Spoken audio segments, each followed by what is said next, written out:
ከሶሻል ሚዲያ በጠፋውበት በእነዚህ ጊዜያቶች ውስጥ ሌግዠሪ ፋሽን ኢንዱስትሪ ላይ ብዙ የተፈጠሩ ነገሮች አሉ እና አሁንም ሌግዠሪ ኢንዱስትሪው እያሽቆለቆለ ነው። ያ እንዲያደርግ ካረጉት ነገሮች ደግሞ በእነዚህ ጊዜያቶች ውስጥ ሁለት ትላልቅ ኢቨንቶች አሉ እና የመጀመሪያው የዊዝደም ኬ ኢንሲደንት ነው። አይታችሁታል ብዬ አስባለሁ። እና ለማታውቁት ምንድነው ዊዝደም ኬ ማለት የዓለማችን ቶፕ ፋሽን ኮንተንት ክሬተር ነው። በጣም በቃ ብዙ ሚሊዮን ፎሎወር ያለው በጣም ገራሚ የሆነ የፋሽን ኢንፍሉዌንሰር ነው እና ይህ ኢንፍሉዌንሰር ልብሱን ሊገዛ ይወጣል። ሌግዠሪ ብራንድ ጋር ይሄዳል። ማጋ የሚባል ብራንድ ሚው የሚባል ማለት ነው። ሚውን ታውቁታላችሁ ብዬ አስባለሁ። የፕራዳ ሲስተር ካምፓኒ ነው። የሚውቻ ፕራዳ ብራንድ ማለት ነው እና እሱ አሁን ድረስ የፕራዳ ክሬቲቭ ዳይሬክተር ነች ከራፍ ሲመንስ ጋር። በጣም ትልቅ ብራንድ ነው። ባለፉት 3 ዓመት ራሱ ዘ ሆተስት ብራንድ እሱ ነበር። ሊስት ኢንዴክስ ላይ ነምበር 1 ሆተስት ብራንድ ማንም አላነቃነቀውም። ሚው ዘ ሆተስት ብራንድ ነው። በብዙ ሺህ ነው የሚሸጠው። ሜድ ኢን ኢታሊ ነው። የፕራዳ ክራፍትማንሺፕን የወረሰ ግን ሞር ለወጣቱ ታርጌት ያደረገ ብራንድ ነው እና ከዚህ ብራንድ ይገዛል ወደ 10 ምናምን ሺህ ዶላር አውጥቶ በእኛ ካሰባችሁት ከ3 ሚሊዮን ብር በላይ ይሆናል ያወጣው ማለት ነው እና ከዛ በኋላ ከገዛቸው በኋላ እነዚህ ልብሶች አንቦክስ ሲያደርግ ጃኬቱ ዚፑ ይበጠሳል ሳይለብሰው። ሌላኛው ቬስትም ደግሞ ቬስቱንም ሲያደርገው ቁልፉ ይበጠሳል። ከዛ ይሄ በጣም አበሳጭቶት ቀርጾ ይለቃል ማለት ነው። እንዴት ነው እንደዚህ አይነት ኳሊቲ ገና ሳለብሰው ይሄ ሁላ ሺህ ብር ዶላር አውጥቼ ምናምን ብሎ ይለቃል። ብሎ አፕ አደረገ፣ ቫይራል ሆነ እና ደግሞ የመጀመሪያ ታይም አይደለም። ሌሎችም ኖርማል ሰዎች ቲክቶክ ላይ እንደዛ ቀርጸው ለቀዋል። እስካሁን ድረስ እየለቀቁ ነው፣ ኳሊቲያቸው የወረደ እንደሆነ ማለት ነው። ግን እሱ በጣም ብዙ ፎሎወር ስላለው ባንድ የሆነ በአንድ ቀን ውስጥ ኢን ሚሊየንስ ነው የታየው። ይሄ በጣም መጥፎ ፒአር ስለሆነ ለሚው ይቅርታ ምናምን እንልክልሃለን ይሄ ገጠመኝ ነው እንጂ እንደዚህ አይደለም ምናምን አሉት። ኦኬ ብሎ ደለተው። ሁላ ከ24 ሰዓት ራሱ አልቆየም ያ ቪዲዮ። ከዛ ከደለተው በኋላ ላኩለት። ከዛ ድጋሚ መጥቶ ካሜራ ላይ ያው ይቅርታ ብለውኛል ምናምን አሁን ልከውልኛል አንቦክስ አደርጋለሁ ምናምን አለ። ከዛ ድጋሚ አንቦክስ ሲያደርግ ተበጠሰ ማለት ነው ቁልፉ። አንድ አይደለም ሁለቴ። ለዚያውም ቼክ ቢያንስ ቼክ ራሱ እኮ ታደርጋላችሁ።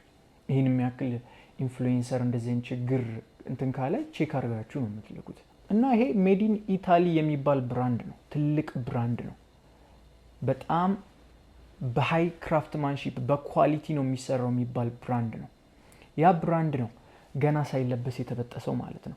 ሁለተኛው በጣም መነጋገር የነበረው የሎሮ ፒያና ነው። ሶሻል ሚዲያ ላይ አይታችሁ ሊሆን ይችላል። ሎሮ ፒያና በጣም እየተሰደበ ነበር። ለምንድን ነው ሎሮ ፒያናን በአንድ ጊዜ ይሄ ሁላ ሰው መሳደብ የጀመረው? አንድ ሰውዬ ነው ሆስፒታል በጣም አቢዩስ ተደርጎ ተደብድቦ ይገባል። ከዛ በኋላ በፖሊስ ይከሳል። ማንን? አሰሪው ነው የደበደበው ማለት ነውና ፖሊስ ማጣራት ይጀምራል። መስሪያ ቤቱ ይሄ ያው በስፌት ስራ ላይ የተሰማራ ሰው ነው። የስፌት ማኑፋክቸሪንግ ካምፓኒ ውስጥ ነው፣ ጋርመንት ውስጥ ነው የሚሰራው። ጣሊያን ውስጥ ነው።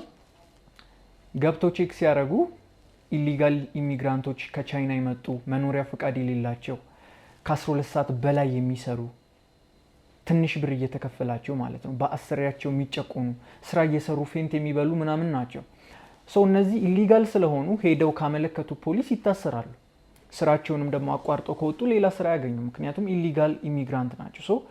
የቻይኒዝ ስዌት ሾፕ በጥቃቅን ዶላር እየተከፈላቸው የሚሰሩ ሰዎች ናቸው ማለት ነው እና የማን ልብስ እየተመረተ ተገኘ? የሎሮ ፒያና ሜድ ኢን ኢታሊ። ኢታሊ ውስጥ ያለ ስዌት ሾፕ ነው የምላችሁ፣ ቻይና ምናምን አይደለም፣ ኢታሊ ውስጥ ነው ያለው።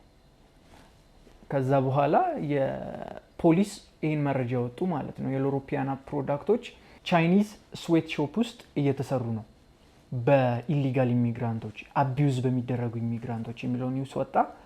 ከዛ በኋላ ክስ ተመሰረተባቸው ማለት ነው። ለውሱት አሁን ክስ ላይ ናቸው። ሎሮ ፒያና ያቀረቡት ሪዝን አላወቅንም ነበር በእንደዚህ አይነት ሁኔታ እንዳለ ምናምን ነው። ምንም ሴንስ የማይሰጥ ነገር ማለት ነው። ኢታሊ ውስጥ ያለ ድርጅት ነው። ኢቭን አውትሶርስ ብታረጉ እንኳን ተመሳሳይ ኢታሊ ውስጥ ነው። ሄዳችሁ ልብሳችሁ እንዴት እንደሚሰራ ቼክ ታደርጋላችሁ አይደለም? ሎሮ ፒያናን የሚያክል ድርጅት ኖርማል ዲዛይነር ራሱ አውትሶርስ ሲያስደርግ የትኛውም ቻይናም ይሁን የትም ያስደርግ ፍላይ አውት አድርጎ በምን አይነት መንገድ ነው ሰስቴነብል ነው ወይ የሚለውን ሰራተኞቹ በስርዓት ይከፈላቸዋል የሚለውን ቼክ ያደርጋል አይደለም ይሄን የሚያክል ድርጅት ያውቃሉ በእንደዚህ አይነት መንገድ እንደሚሰራ ይሄ ሌክዠሪ ኢንዱስትሪው ላይ ሌላ እንዲያሽቆለቁል ሌላ ሪዝን አመጣ ማለት ነው። እዚህ ድርጅት ውስጥ የሚመረቱት ፕሮዳክቶች ለአውሮፓውያና በብዙ ሺህ ዶላር የሚሸጣቸው ናቸው። እነዚህ ኢሊጋል ኢሚግራንቶች ግን የሚሰሩት በትንሽ ዶላር ነው። ግን ዌብሳይት ላይ 5000 ምናምን ዶላር ተብሎ የሚሸጡ ናቸው።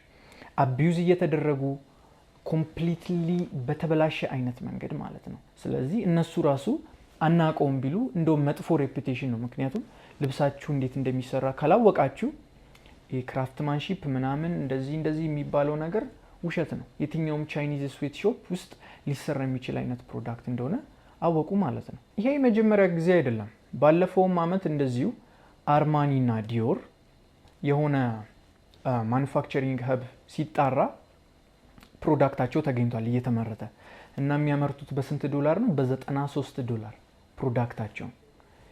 ኢሊጋል ኢሚግራንቶች ማለት ነው የሚሰሩት። ኢታሊ ውስጥ ነው የምላችሁ፣ ቻይና ውስጥ አይደለም፣ ኢታሊ። ሜድ ኢን ኢታሊ ስንል ኳሊቲ ነው ማለት አይደለም። ኢታሊ ውስጥም የቻይኒዝ ስዌት ሾፖች አሉ በጣም እና ይህን ሪፖርት ያደረገው ሌላ ብራንድ ምናምን አይደለም፣ የጣሊያን ፖሊስ ነው። የኢታሊ ፖሊስ ሪፖርት ያደረገው ዜና ነው። $93 የሚመረቱ ፕሮዳክቶች 1600፣ 2000፣ 1800 እያሉ የሚሸጧቸው ቦርሳዎች፣ ልብሶች ተገኝተው ነበር አርማኒ እና ዲዮር። ይሄ ለአውሮፓውያን ሀገር ያለ ብቻ ሳይሆን ኢታሊያን ብራንድ የሚባሉት የኳሊቲ በቃ መጨረሻ ናቸው የሚባሉት የሚመረቱበትን መንገድ በደንብ ኤክስፖዝ እየተደረገ ነው። ሰው ደግሞ አሁን እንደ ሞኝ ነው የሚቆጠረው። በፊት ፍሌክስ የምታደርጉባቸው ፕሮዳክቶች አሁን ኢንዱስትሪ ላይ በብዙ ብር አውጥታችሁ ስትገዙ እንደ ፋራ ነው የምትታዩት። ምክንያቱም በምን አይነት መንገድ እየተሰራ እንዳለ ፕሮዳክቱ ሌላ ስፍራ ላይ በስንት አይነት ብር ሊሸጥ እንደሚችል ሲያቅ ሰው እንደ ሞኝ ራሱን እያየ ነው። አሁን ለምሳሌ $93 በቻይኒዝ ስዌት ሾፕ ውስጥ የተሰራ ልብስ የፈለገ ከየትኛውም አይነት ፋብሪክ ከየትኛውም አይነት ኳሊቲ ቢኖረው የትኛውም አይነት ብራንድ ስም ቢኖረው አይምሮ ያለው ሰውና ማገናዘብ የሚችል ሰው ብዙ ሺህ ዶላር አውጥቶ ፍሌክስ ለማድረግ መግዛት ኮምፕሊት ፉሊሽነስ ነው። እነዚሁ ሌክዠሪ ብራንዶች ናቸው ሰስቴናቢሊቲ ምናምን እያሉ ደግሞ ፕሪች የሚያደርጉት። እኛ ጋር እየመጡ ሰስቴናብል የሆነ ፕሮዳክት ስሩ አፍሪካ ዲዛይነሮች። ሰስቴናቢሊቲ እኔ አት ዚስ ፖይንት እኔ ሰስቴናብል ሆኖ ሰክሲድ ያደረገ ብራንድ ማየት አንድ እኔ ፈልጌ አላገኘውም። እያወራ ያለሁት ዝም ብሎ ጀስት ስሞል ሆኖ አይደለም። በነ ጉቺ ሌቭል በነ ለአውሮፓውያን ሌቭል እንደዛ ቢግ ሆኖ ሰስቴናብል የሆነን መንገድ የሚከተሉ በጣም ጥቂት ናቸው።